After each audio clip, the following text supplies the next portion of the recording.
नाही हे बघा की मी कोल्हापूर जिल्ह्याचा मंत्री म्हणून जवळजवळ 20-21 वर्षे आहे. त्यापैकी 14 महिनेच मला पालकमंत्रीपद मिळालेलं होतं आणि त्या अनुषंगाने मला पत्रकारांनी विचारलं मी म्हणालो की बा इतक्या वर्षात फक्त 14 वर्षे पालकमंत्री मिळालं. कोल्हापूर जिल्ह्याच्या जनतेच्या मनातला मीच पालकमंत्री असं सांगितलं. तुम्ही 6 वेळा तुम्ही आमदारकी निवडून आलात, अनेक वेळा मंत्रिपदं तुम्ही भूषवली, परंतु या सगळ्या महायुतीच्या सरकारमध्ये तुम्हाला पालकमंत्रीपद जे दिलंय वाशिमचं ते सगळ्यात छोटा जिल्हा आहे. ठीक आहे, आता काय क्रायटेरिया त्यांनी लावलेला होता तिघा नेत्यांनी मला काय माहिती नाही. आता जबाबदारी दिलेली आहे, आता आपण त्याला ती जबाबदारी स्वीकारली पाहिजे. काम कसं करू शकणार, खरंच न्याय देऊ शकाल का वाशिम जिल्ह्याला? कारण तुम्ही कोल्हापूर ठीक आहे, ते लांब आहे वगैरे ज्या माझ्या भावना आहेत मी आमचे नेते अजितदादा पवारांच्याकडं आणि कार्यकारी अध्यक्ष प्रफुल्लभाई पटेलांच्याकडे व्यक्त केलेले आहेत. तुम्ही क्रायटेरिया म्हटला, परंतु नाशिक जिल्ह्यामध्ये तुमचे सर्वात जास्त आमदार आहेत, तिथं तुम्हाला पालकमंत्रीपद दिले गेले नाही. परंतु साताऱ्यात 2 आमदार असताना तिथे शंभूराज देसाईंना पालकमंत्री केलेलं, मग ते नेमका कुठला काय क्रायटेरिया? नाही, आम्हालाच माहिती नाही ना, मी कसं सांगणार. म्हणजे आमच्या ज्या भावना आहेत त्या आम्ही अजितदादा पवारांच्याकडे व्यक्त केल्या आहेत. कारण आमचा पक्ष हा श्रद्धा, सबुरी आणि निष्ठा नेत्यावर असल्यामुळं आम्ही आमच्या भावना व्यक्त केलेल्या आहेत. सहकारी पक्ष जे आहे त्याच्यामधले लोक नाराजी व्यक्त करतायत, उघड पुढे येत आहेत आणि त्यामुळे स्थगिती सुद्धा मिळालेली आहे. तर आपण आपली मागणी रेटून धरणार आहात का? मुळात ही तुमची मागणी आहे का? नाही, हे बघा आमची पक्षाची पद्धत वेगळी आहे.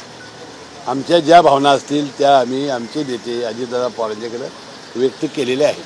आदिती तटकरेंच्या बाबतीत आता एक प्रामुख्याने चर्चा होती की लाडक्या बहिणीवर आता तुम्ही अन्याय करणार आहात का पालकमंत्री? आता काय ठरणार आहे, काय होणार आहे हे मी कसं सांगणार आहे, ते आपण नेते मंडळाने विचारलं पाहिजे. महायुतीमध्ये असं बघायला गेलं तर महायुतीमध्ये 3 पक्ष आहात तुम्ही, भाजप, शिवसेना आणि राष्ट्रवादी काँग्रेस. परंतु शिवसेना आणि भाजपच्या जे मंत्री आहेत त्यांना त्यांच्या जिल्ह्यातलं पालकमंत्रीपद मिळालेलं आहे. खास करून राष्ट्रवादीवरती हा अन्याय का? हेच नेमकं आम्ही अजितदादा पवारांच्या कानावर घातलेलं आहे आणि आमच्या भावना त्यांच्याकडे व्यक्त केलेल्या आहेत. या संपूर्ण याच्यामध्ये केवळ अजितदादांनी स्वतःचा पुणे जिल्हा घेतला, तटकरे साहेबांनी स्वतःच्या मुलीसाठी रायगड जिल्हा घेतला, परंतु इतर तुम्ही मंत्री जे आहेत त्यांच्याकडे दुर्लक्ष झालेलं आहे का किंवा तिकडे? मला नाही तसं वाटत, परंतु आमच्या ज्या भावना आहेत त्या आम्ही अजितदादांच्या कानावर घातलेल्या आहेत. नाही, परंतु कोणत्या भावना आहेत काय? कारण आम्ही आमच्या भावना आहेत त्या आम्ही सांगितलेलं आहे. म्हणजे नाराजी आहे आता ज्या भावना आहेत, आता आमचा पक्ष श्रद्धा आणि सबुरी विश्वास ठेवतो ना. परंतु या सीएम पर्यंत या भावना पोचतील, दादांपर्यंत पोचतील? आता ते नेते मंडळी करतील ना. आता बघा, आता दोघांना स्थगिती दिलेली आहे, पुन्हा आता काय तर फेरविचार होईल.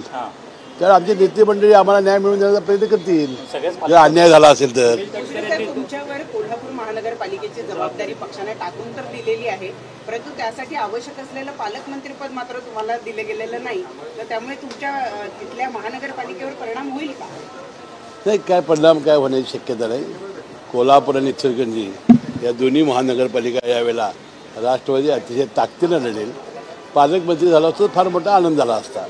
त्याच्याबरोबर छगन भुजबळ यांनी सीडीमध्ये म्हटलं होतं की कुठेतरी पक्षामध्ये एकाधिकारशाही सुरू झालेली आहे, शिबिराचं नावच अजित पर्व आहे, त्यामुळं अशा प्रकारची एकाधिकारशाही तटकरे आणि अजित पवार यांच्यामुळे वाटते का? मला नाही तसं वाटत. आता या पालकमंत्री पदामध्ये आता 2 जिल्ह्याला तर स्थगिती मिळालेली आहे. निश्चितपणानं अजितदादा, तटकरे साहेब आणि प्रफुल्लभाई याच्यात लक्ष घालतील आणि योग्य तो जर आमच्यावर अन्याय झालेला जिथे असेल तिथे न्याय मिळवून देतील. तुम्हाला वाटतं की ज्या तुम्ही भावना व्यक्त केलेल्या आहेत त्या भावना तुम्हाला सारखी लागेल तुमची मागणी पूर्ण असं वाटतं? नाही, मी असं कुठं म्हणालो. मी मागणी काय केली तुम्हाला कसं कळालं? मी जर काय मागणी काय केली तुम्हाला माहिती नाही.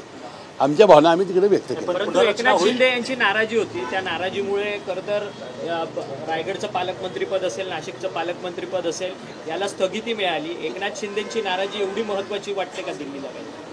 नाही, मला माहिती नाही कुठून स्थगिती आली, काय झालं, काय घटना घडल्या. आम्ही शिर्डीत होतो त्यामुळे आम्हाला काही माहिती नाही.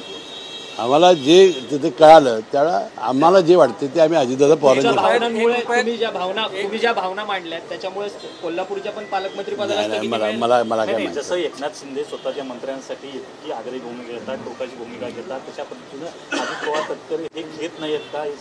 कारण ज्या प्रकारे दोघांच्या मंत्रिपदाला त्यांनी स्थगिती मिळवून दिली तशा पद्धतीनं तुमचे नेते मात्र तसे आग्रही दिसत नाही आहेत का? हे आता हे बघा सगळ्याच गोष्टी काय बोलायच्या नसतात, बिन बोलताही करता येतात.